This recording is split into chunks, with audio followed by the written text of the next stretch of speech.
Are you a Central Massachusetts business owner? Do you want a voice in public policy and economic development? Are you looking to increase your network or generate new business leads? A membership with the Worcester Regional Chamber of Commerce will provide you with a variety of tools and opportunities to help you stay connected with the diverse and growing business community of the region. We just started right out of school, so we didn't know the team of professionals that we were going to need to start our company. So we were able to get put in touch with people who offered those services, and that helped us out a lot. Joining the chamber can provide you access to great resources, connections that you wouldn't otherwise have. Serving as New England's largest chamber of commerce, the chamber is a proud supporter and advocate of the local business community. Advocacy is the biggest benefit that I see. The chamber is there to benefit business and frankly to benefit economic development for all of us, residents or business owners. Join today to take advantage of the chamber's wide range of resources and benefits.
What's up, Worcester?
Welcome back to Chamber Exchange, a special edition given all that is happening right now with the COVID-19 health crisis. Again, I want to thank Spectrum News 1 for their support and the great job that they're doing in helping communicate to people as they're sheltering in place following those guidelines as laid out by the governor and our healthcare professionals nationally.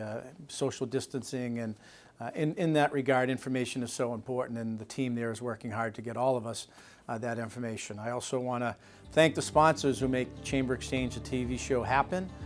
Worcester Regional Airport, which has been impacted as all of our airports have, but we want to thank Worcester Regional Airport and the airlines that fly out of that, JetBlue, American Airlines, and Delta.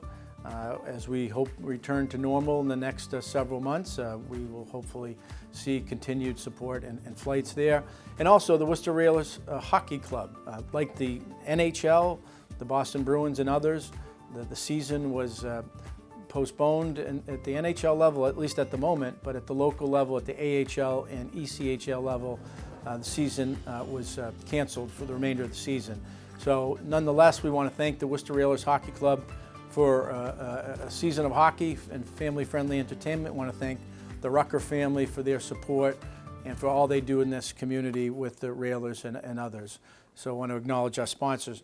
When we took the break, before we took the break, we spent some time particularly talking about the federal programs and the CARES Act, which was the federal bill that was signed into law just last week. And again, we just want to reiterate, it's really important for our businesses out there to go on to sba.gov, or if they want to contact the chamber, they can reach out to us at info@chamber.org, and we'll try to walk people through the programs that exist.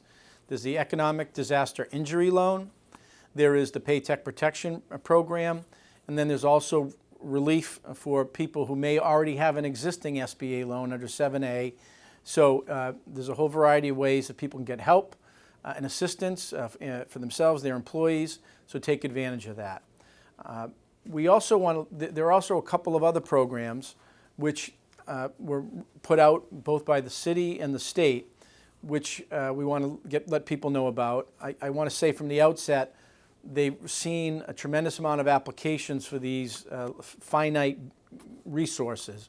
So at this point in time, we don't know whether the state or the city will have the financial ability to put additional money in, but it's worth you looking into and potentially applying for if you're a business in the event that additional money is added. And the two programs, the first is at the state level. It's the Mass Growth Capital Corporation, and they announced a series, a grant program that would be available to businesses. And if you are a business out there, a small business, you want to look into that program, only after you look at the SBA programs. It's empoweringsmallbusiness.org. And again, those were up to $75,000, as I understand it, that would be available potentially to businesses. The state put initially $10 million in. They're talking about putting additional money in beyond that, so it may be worth your while to get in the queue. The other program, which is a city program, and I want to thank again the city manager and the mayor, Peter Dunn, and our chamber team is part of a group that the city manager is convening, and the city put together a micro grant program utilizing block grant money aimed at moderate and lower income businesses, oftentimes which are the anchors of our neighborhood business districts. And this micro grant program provides up to $10,000 to these small businesses. The city, they received a number of applications, more than they have money for, but there is some conversation about potentially recapitalizing that fund. And so again, it may be worth a business that's out there looking into that program, and you can get information on that particular program at worcesterma.gov/coronavirus/assistance. Again, that's worcesterma.gov/coronavirus/assistance. And then click COVID-19 Small Business Resources. And there'll be information about that micro grant program. And we appreciate, again, and the city has been recognized recently in a Boston Globe article as being one of the few cities that was able to get money out to our small businesses. So again, anything and everything we can do to get money out on the street into our businesses' hands is going to be vital to their ability to survive over the next month or two as we get through this crisis. So again, I want to thank the manager and his team. Another element of the federal bill that was passed is that it dramatically broadened people who would be not otherwise be eligible for unemployment.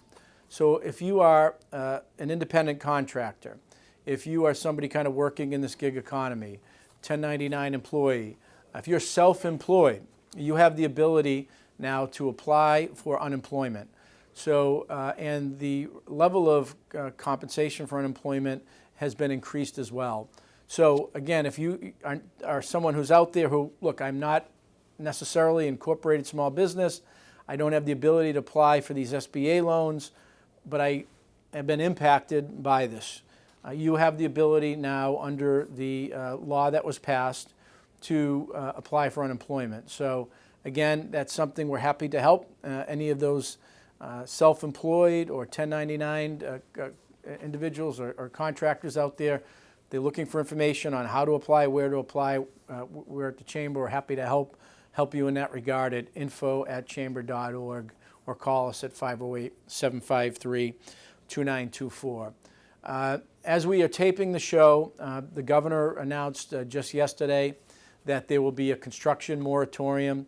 So previously, when the governor ordered his shelter in place, or asking people to remain home and deeming non-essential businesses, requesting them to stay home, construction was allowed to continue. The most recent announcement in the extension of non-essential employees staying home has now included a construction moratorium. So all construction is to stop until further notice. May 4th is the date. There are a few exceptions, and they have to go through a process. So for example, here in Worcester, Polar Park construction will be stopping.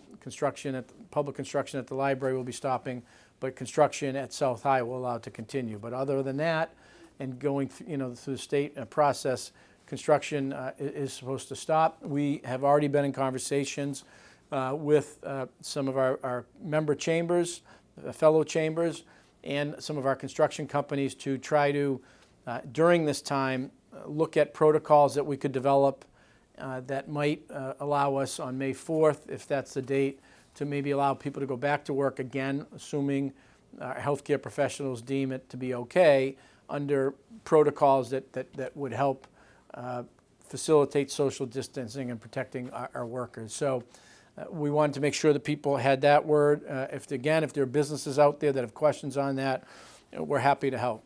The other thing that we've done here at the Chamber over the last several weeks, as we have gone through this COVID-19 challenge, is we have done a special edition daily email with much of the information that I've shared with you on this edition of Chamber Exchange, a TV show. If you are interested in getting that daily email, and please, you can email us, as I said, at info@chamber.org if you want to get on that list, or call us at 508-753-2924. There's a lot of things, decisions that are being made at the local, state, and federal level that we want to get the information in our businesses and our organizations' hands so they have timely information and can make decisions accordingly. So if you want to get on that daily email, please let us know. We are in contact on a regular basis with many of the decision makers and trying to let them understand the concerns and needs of our members in the business community, and getting some of the information from them as well. So that is one way to do that. Additionally, on our Chamber website at worcesterchamber.org, many of those daily emails that we have been sending out are cataloged. So again, there's a lot of the specifics that I've got into in the show that are in even greater detail on our Chamber website, worcesterchamber.org. If you want to go on there, these special edition daily emails are cataloged. We also, for businesses that are out there, we have a survey that we are going to hopefully be wrapping up in the next 2 weeks. We've had that survey out there for about a week. It takes no more than 4 minutes to fill out, and we'd encourage any business owner to get out there and fill out that survey. That information will be helpful to us as we advocate on your behalf with decision makers about how we craft economic development bills that are going to be taking place here at the state level. There's already conversation in Washington about a further economic development stimulus bill next month. And yes, believe it or not, there's also some very preliminary conversations about a major infrastructure bill, which is something we've been advocating for here at the Chamber for a long time. Again, I want to close the show thanking our sponsors, the Worcester Regional Airport and the Worcester Railers Hockey Club. I want to again thank our healthcare professionals and first responders who are doing heroic work out there in a variety of different ways. Our teachers and educators who are learning to educate and teach in a different way. This whole situation has impacted us profoundly, and including so many of our Chamber member businesses and organizations. These are unprecedented times. but we'll get through it. And if we in any way can be a resource here at the Worcester Regional Chamber of Commerce, please contact us and stay safe as we get through this together.